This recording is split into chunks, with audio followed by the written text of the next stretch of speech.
Turbo Conquering Mega Eagle! Alright then my friends, there's going to be some peculiar stuff going on, so I thought I'd take the opportunity to give an overview as to what happened with the hull, what's going to happen with the hull, what the equipment I'm making is intended to do, and maybe answer you know, a couple of the questions that keep coming up regarding why this particular, why I've chosen to dig rather than bury, and all the rest as far as the underground workshop is concerned. Yeah, I should have perhaps started with that underground bunker workshop explanatory blackboard session. Right? Okay. So first, we're going to look at where I got to with the hole last year, and why I stopped digging. Yeah, this is important. Like a lot of people, even that they're asking on the video where it started collapsing in on itself, and they're still asking, am I carrying on? What's happened to this hole? I hope it doesn't collapse. I am not William Shakespeare, and sometimes I think I might struggle to get my message across. So hopefully we can clarify this shit with the blackboard. Alright, let's try. Let's have a go. Okay, so what happened? We started digging a hole, and the aim here is to have a vertical shaft and at least one room, ideally in an ideal world, a series of rooms, which would be absolutely epic. I'm sure you agree that would be amazing. But at least one decent sized room, vertical shaft, decent sized room. Yeah. Okay. So the rule for underground structures is, let's say that's our room, and we've got width here. Yeah. The distance from the top of our room to the surface wants to be 2W. Yeah, that's the general rule for building stuff underground to reduce the possibility of caving. Although that section of soil can always fall down, after that it's sort of self-supporting. Yeah. Depending on the conditions. So, considering I wanted a minimum of an 8 foot wide room, I determined that I would have to go essentially 24 foot. So I could have a room 8 foot tall and 8 foot wide, but then also have 16 foot above it. Yeah. So I started digging. Yeah, and that's the ground up there. So I dug down, I built a timber framework, and I carried on digging, and as I went down, every 2 foot I boarded up with plywood. Okay, that's what happened, and we went down, and I ultimately got 10 foot down with the plywood, so that's 5 pieces of plywood. 1, 2, 3, 4, 5. 1, 2, 3, 4, 5, and then I got another 2 foot, and this is where I had the problems. Right here. Okay. So what happened? What did happen? What did happen? I don't know. I don't know what did happen. So up here we had topsoil, TS for topsoil, okay, and then we had sort of mixed red clay. We'll put topsoil / clay, and then we had some beautiful blue clay. Yeah. Blue clay, alright, blue clay, alright, and that topsoil wasn't very stable. The sort of mix was pretty stable. There's no chance of that caving in. The blue clay, absolutely beautiful. bit hard to dig in, but there's no way that was falling down on us. What happened underneath the blue clay was a tremendous surprise to me, and you know, perhaps could have had a worse outcome than it actually did. Underneath the blue clay was quicksand, right? Or yeah, I don't know what the specific term is. So I got these sheets up and I carried on digging down, and as I was digging, the sides of the quicksand just kept falling in. You know, they kept falling in. Alright, okay, I thought I'm just going to have to dig really, really fast and get those boards up ASAP. Yeah, the problem with that was that right underneath the quicksand was the layer of incredibly hard clay, and I don't know what it is. I never got a chance to explore it properly, but it was very, very, very, very hard. Very hard indeed. Right. Either way, I went away for the night. You know, I finished digging my hole, came back in the morning, and the water was way up here. That's nothing unusual in itself, and hadn't caused me a tremendous amount of problems before. I pumped it out, but it would appear that the quicksand had become especially saturated, because that then, you know, huge cave in, well, not a cave in, but a cavern, an undercut, if you like, on both sides, all the way around. There's a tremendous undercut where this sand had just straight into the bottom of the hole because it had got waterlogged overnight. And so I got down there, I started taking it out, you know, a little bit worried about what's going on, and for whatever reason I came out of the hole, went away to do something, maybe get the camera or something, I can't remember. The video's up there. I tried to, you know, put as much as what happened in as I could do, and came back, and these sheets at the bottom had become bowed in. There was mud everywhere. It was a huge mess, and I shat my pants. If I'd been down there when it happened, I wouldn't have been buried alive, but I would have been stuck alive and trying to free myself. Who knows what would have happened? You know, I'd been down there shouting at missus, ah! And it would have been slowly filling up with water as well. And I probably would have been all right. The real danger would have been if it hadn't caved in at that moment. If I had got past the particularly hard area of soil and carried on down, maybe let's say I got another 6 foot, because I'm 6 foot tall, and that's a clincher here. So we've gone the 10 foot, we've got our 12 foot boards on, which we never did in real life, and then we've done another couple of boards. All the time I'm doing this, the water's coming down the outside and washing that sand away. It still would have eventually disappeared, yeah? And eventually it would have caved in exactly as it did, but there was the potential for me to have been all the way down here when that happened. Alright? Looks like the camera's fogging up. That's a pain in the arse. Are we fogging up? It looks like we're fogging up. Maybe it's just scared of me. I'm getting too excited. I'm gonna have to try and thaw this camera out. It's getting cold. Is it better? Oh, you can see the blackboard. You don't really need to see my face, do you? Marginally better. Maybe it's worse. Alright, well, we'll carry on until we can't see the blackboard anymore. Is that light and the fogger doing funny things together? Gone. Hello? Yeah, okay, alright.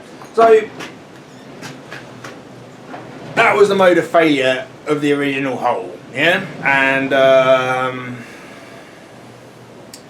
if any of you can remember right back to when I started this, I said, you know, there's a few different ways we could do this.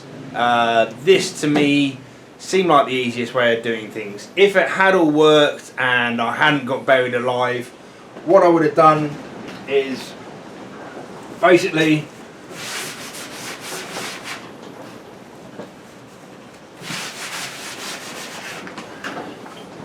imagine the ground up there, and then the shaft coming down, lined with plywood. What I would have done is used the plywood that was lining the hole as the outer edge of shuttering for concrete, and then had a inner edge of shuttering, and then gone back up in 2-foot sections, filling that with concrete and rebar, and then when that had set, move my shuttering up, my internal shuttering up another 2 foot, fill another 2 foot, fill another 2 foot, fill, and then by the time I'd got all the way up here, I'd have a square concrete lined shaft. Yeah, and you know, a lot of people are saying, what about the water and all that? You know, there's a number of products you can put into concrete to waterproof it. Not 100%. It's very difficult to get concrete 100% waterproof, but you can really improve its permeability.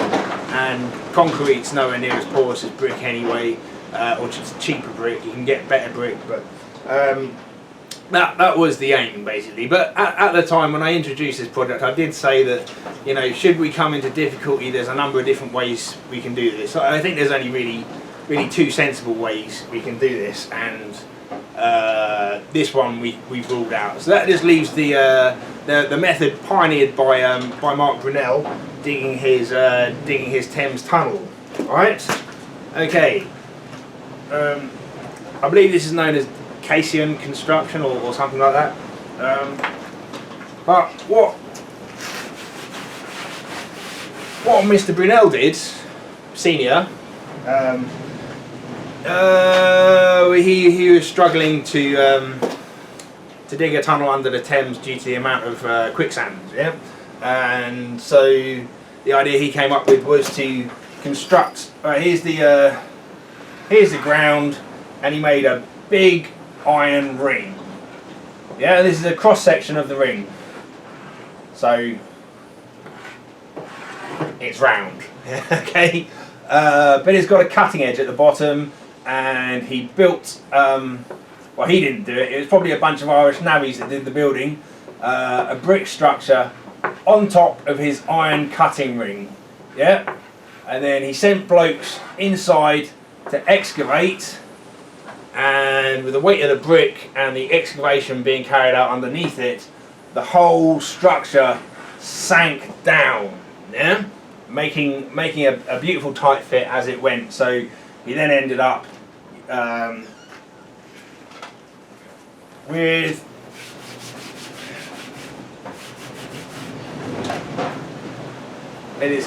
his brick structure level with the surface,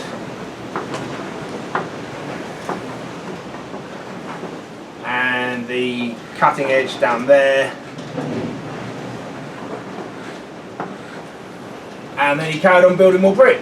Built the brick up again, and every time he built the brick up, he'd send blokes down to the bottom, excavate some more, and the whole thing would slide down the hole even further. Okay, and this is a beautiful way of doing things in soft ground, because there's no point other than bricks falling on people's heads, which back in those days I expect that happened quite a bit. But there's no chance of any big catastrophic cave-in using this method. Okay, so this was always my plan B, I suppose, and now it's a time we come to the plan B. Okay, what I intend to do now, right? And the whole reason for making this video. So I have been pricing up the cost of brick, and to get a brick that's at all comparable to a moderately waterproof concrete, you need to buy the blue solid engineering bricks, and these things are expensive. Before this whole lockdown thing started, I did find someone selling seconds from the brick factory, but that supply's dried up now, and the only way I can get these bricks is at full price. And they work out about £1,300 for a pack of 400. If I have a 4-foot diameter shaft, a pack of 400 will only get me about 2 foot 8 inches, right? 2 foot 8, or what's that? 700 mil? 800 mil. 800 mil. Yeah, 800 mil ish. So that would mean £1,300 per 800 mil, and if I'm going 25 foot, let's work. No, okay. So basically 10. It'll end up costing about 13 grand to line this hole with the correct brick, Class A engineering blue brick, which is beautiful brick. But then, you know, it'd be heroically labour intensive as well. Every single brick needs placing in there by hand. So the second idea I had was actually casting the concrete on the surface. Right, so whereas Brunel laid bricks on the surface, I would shutter up and cast on the surface. That would have involved making round forms. And while I'd originally looked at the price of concrete manholes and ruled it out because they were so expensive, having priced up the brick and then priced up the cost of concrete for digging and shuttering up myself and casting my own concrete, I eventually realised that the concrete manhole sections were by far and away the cheapest way of doing it. Yeah, and not just that, it's also going to be the quickest way and most definitely the safest way, because there's no way on earth I can turn out my concrete as consistently as a factory making thousands of concrete manhole sections every day. Okay, they're the professionals, right? But it doesn't mean they're good, it just means they get paid to do it. This foggy camera, man, is doing my pickle. Should we stand this side instead? Yeah, if I start unfogging the camera properly now, oh, it's getting wet. I can see it now. I can see the fog patch. I'm going to sort this out. Okay, that's a million times better, isn't it? All right. So what are we going to do instead of brick? Use the concrete manhole sections. Yeah, and so they're various sizes, but basically they're precast reinforced concrete that are dense precast dense reinforced concrete. That's especially important because that gives it natural resistance to permeability. I believe they are waterproof to a certain degree. They're not completely waterproof, but you know, better or as good as engineering brick. Yeah, so this 130 pound concrete ring basically is the equivalent of a 1,300 pound pack of bricks, you know, with a tremendous cost saving. And as a little wee bonus, they have iron steps that are cast into it already. Yeah, so I don't think anyone can argue that although this will never be as pretty as the brick, this is definitely the logical way to go. Yeah, so it's about 130 quid for a 2 foot section. I don't know whether I'll use the 2 foot section or the larger sections, and I still am not entirely convinced about 4 foot. I might go bigger, right? Because ultimately I do want a lift shaft, but you know, again at the minute that's Charlie and the Chocolate Factory Dreamland stuff, isn't it? Okay, so these rings are, if we take a cross-sectional view of these rings, they have a rebate at the top. That's the terrible drawing, isn't it? And then, you know, this is still the top, and then the sides come down, the inside sides, and then they have the tongue at the bottom, yeah? And the idea is you buy butyl rubber strips, and you put the butyl rubber on this surface here, and then you stack the next one on top, and it makes a perfect watertight seal. And there's various products, if that seal isn't completely waterproof or watertight, that you can put on it. And there's additional things we can do to both the inside and the outside. Water glass is what's traditionally been used to spray concrete and brick to waterproof it, and so that's what I'll do. It's very cheap, so whilst this is sat on top of the ground, after I've put the butyl rubber gasket in, I'll spray the whole section with water glass on the outside, and then if it's still letting too much liquid in, I can spray the inside once we're down on the bottom of the hole. Yeah. This technique isn't completely without challenge.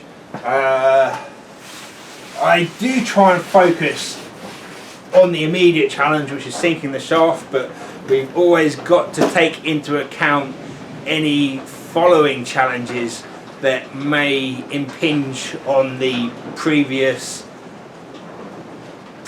executed challenge. Okay, that makes sense, how this is going to interface with my horizontal shaft. So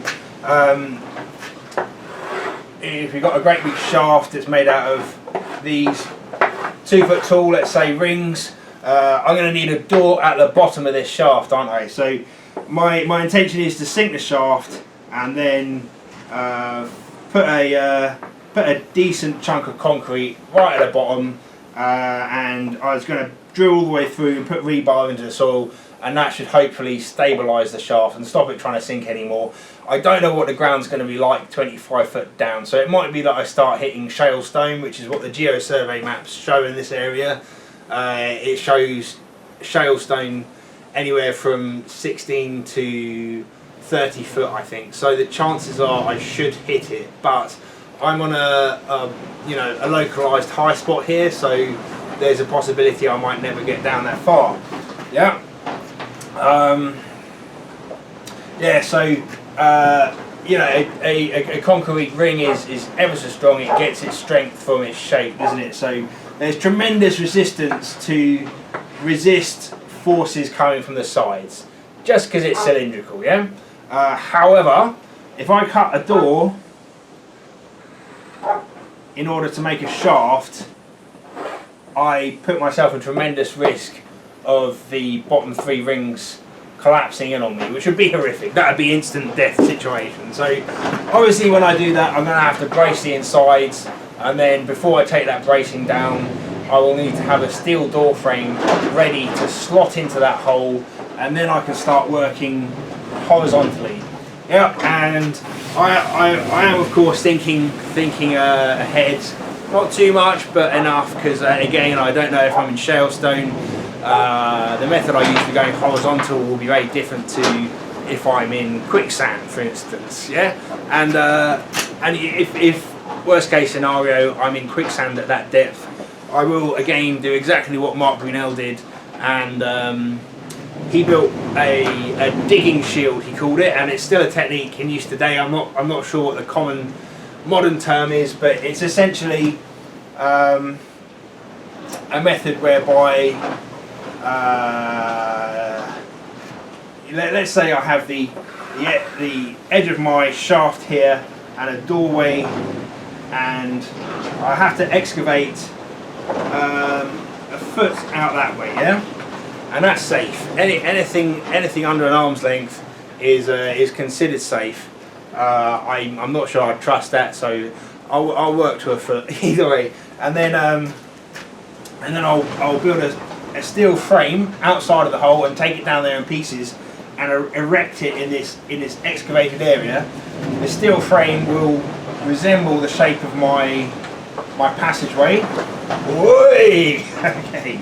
And so let's say my passageway is a shape like that, and that will be mounted up in here. Yeah, and then we'll have a series of jacks. That one end of the jack is on the steel frame, the other end is on my shaft material, and it will push the steel frame that way all the time. I'm inside the steel frame, taking the material on the face away from the face and putting it into a big bucket and and taking it back up the shaft and dumping it in my neighbour's lawn. Yeah.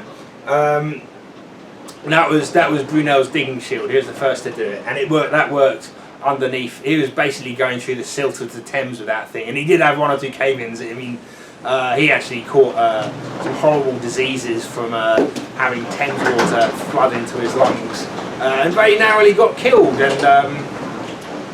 And yeah, I believe Isambard, his son, the more famous of the Brunels, also was made ill by cholera or typhoid that he had caught as a result of flooding down in the Thames as they were ploughing through the silt. Yep. They just used brick to brick up the walls back in those days. That's the best they had. I'm going to try and cast my own concrete sections to achieve this, and there'll be interlocking sections. So there'll be side pieces that go in first, then the roof piece, then the whole lot will be jacked up, and then we'll pour a section of floor, and that will hold the side pieces up and stabilise everything, and that should work beautifully. That's, apart from pouring a wet floor, that's the method that they use today with tunnel boring machines, except the tunnel boring machine is, you know, belt feeds the material out and belt feeds the, sometimes railways, the precast concrete tunnel liners in. But you know, it's a very similar method. And until tunnel borers came along, that was the common method to use in loose medium. And I think still tunnel borers don't really work in loose medium, but I don't know. Don't quote me on that. So yeah, I mean, I'm not. If we are, however, in shale stone, then I'm more inclined to just cast the top section, not worry about the digging shield so much, apart from the roof, and then the walls and floor will pin chicken wire and reinforcing bar to it, and then I'll have to build a shotcrete gun, which is basically a spray gun for concrete. Yeah? Okay, but that's when we reach the bottom. Our plans, any suggestions, welcome, greatly received. Okay, so I think that covers my intentions, what has happened, and what I intend to happen. I think, yeah, okay. The reason you're getting this video is because I'm about to build a crane in order to handle these concrete manhole sections. Again, I haven't quite decided on the diameters. I would like to make use of the existing hole, and I've got to get the external diameters of the pipe. I have them already, but I've got to measure that up to the existing hole and see if I think it's safe. We've got the existing hole sitting a concrete section on top, or whether the whole thing is going to give way and cause a horrible accident. So that's yet to be determined. But let's say the 4 foot internal diameter. I think the thicknesses are about 100 mil wall thickness, so that works out. Yeah, 4 foot 8 outside OD. I think for you basically add an extra 8 inches.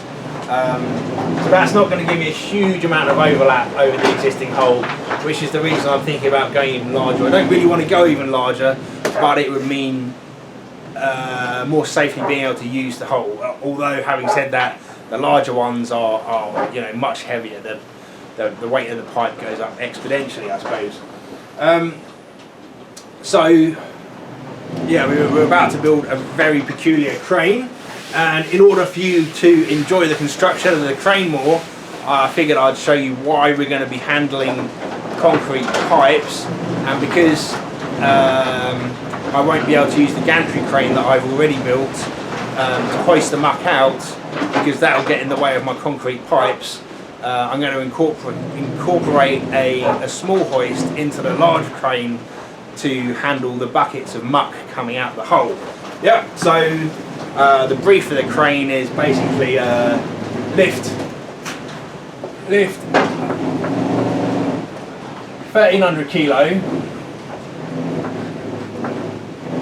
That's the maximum. So if I go for the 5 foot manhole pipe,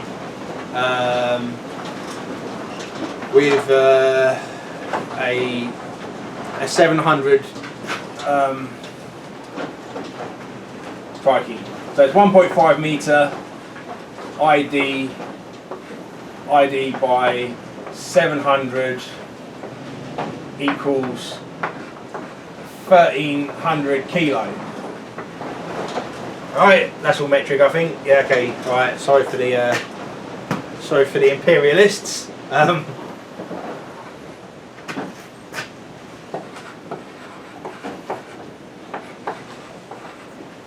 Just over a ton anyway, whichever flavour you like. But at the same time, so that's going to be a very small lift.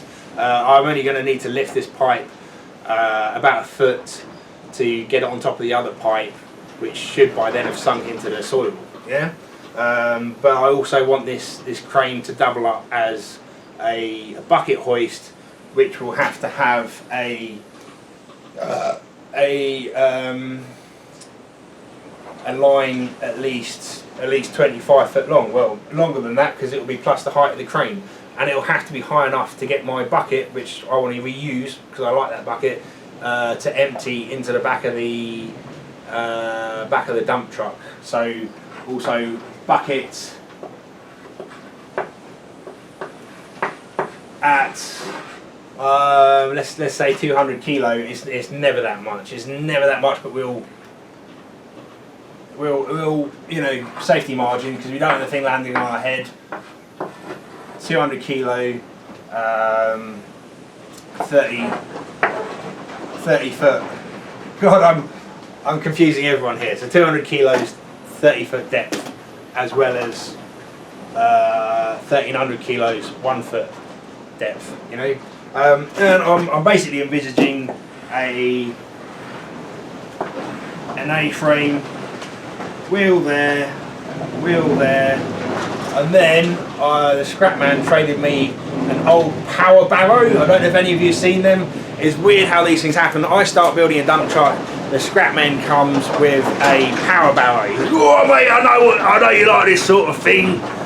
Do you want to trade me this barrow?" I said, "Yes mate, have my entire copper selection, all my copper that I've been saving up for the last couple of years." I give that to him and he gave me a power barrow with a seized Jap engine, which we're going to mount underneath this third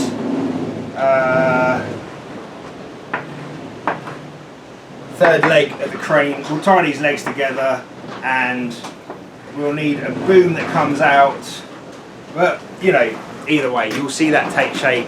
I'm just explaining to you in advance why I'm building such an insane crane. It's to handle concrete section and at the same time handle, you know, buckets going down into the centre of the earth. Okay, so I'm pretty sure that's everything I wanted to tell you. There's been a couple of questions, some of which have persisted. So a lot of people are referencing Fred Dibner. Of course I am familiar with the man himself, God bless his soul. And if any of you look at Fred Dibner's work, he was building a mine shaft in his garden. The main difference between his shaft and my shaft, his shaft, I mean that's ideally what, you know, the sort of look I'd go for. Victorian brick look, very expensive, but he was digging in solid ground, so he was actually he was using almost a reverse system to what I'll be using. He ground level there, and he was suspending a concrete ring.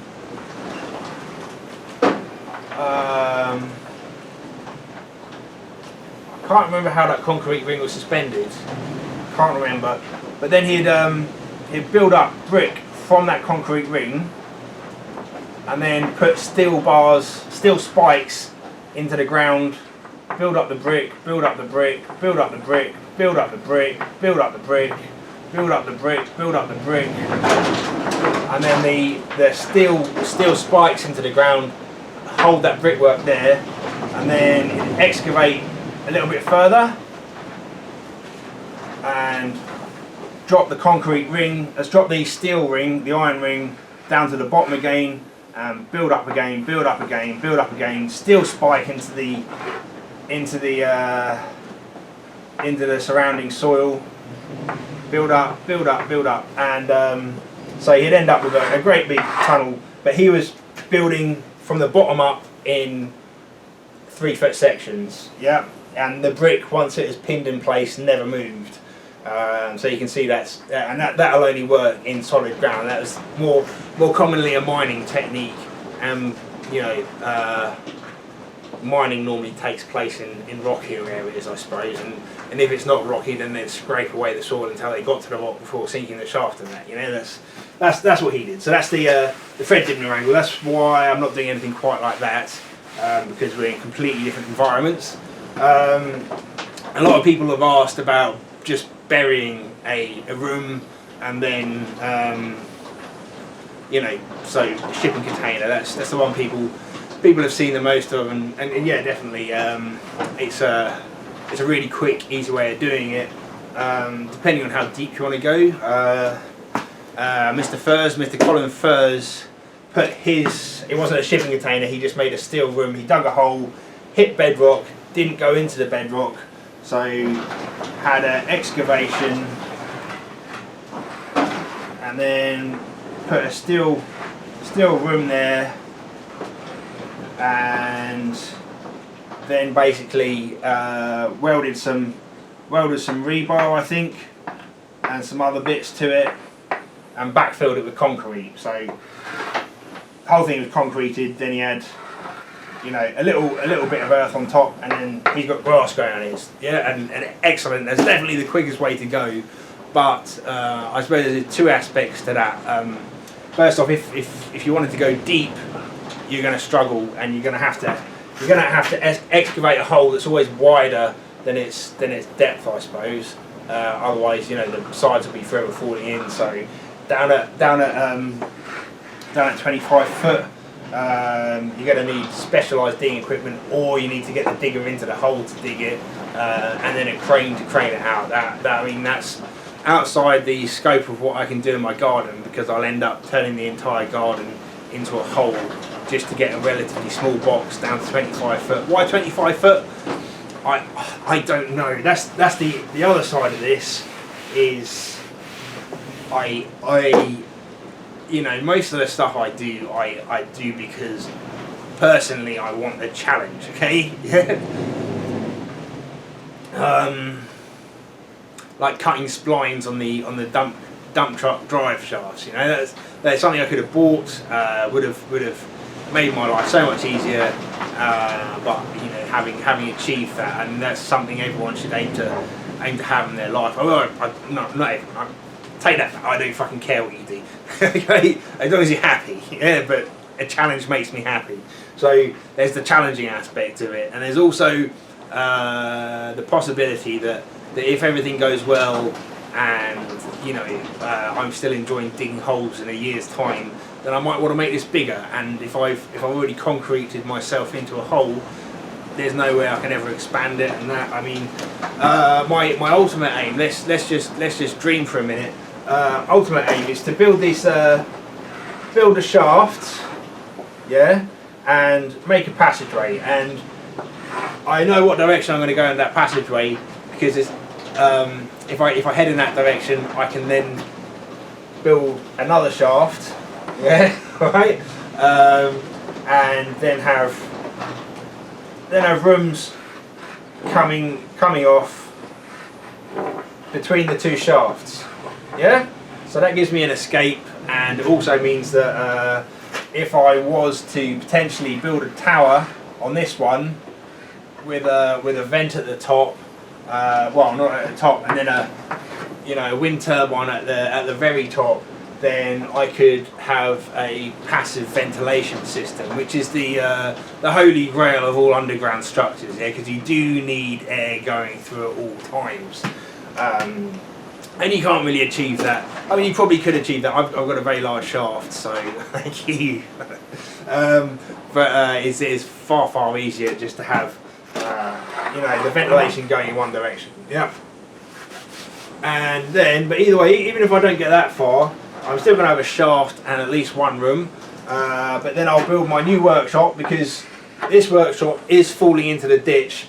My new workshop will be built on top of the shaft. Yeah? So I will have a workshop with a secret underground lair. I mean, with an underground workshop attached to it. Okay? Let's get that straight, you know. I'm not a James Bond villain, am I? Okay. I can't think if there are any other. I think those were the two real questions that I wanted to address. You know, just why not just bury stuff, and why not just or why, you know, have I seen Fred Dibner and how he's done it? Yes to both. You know.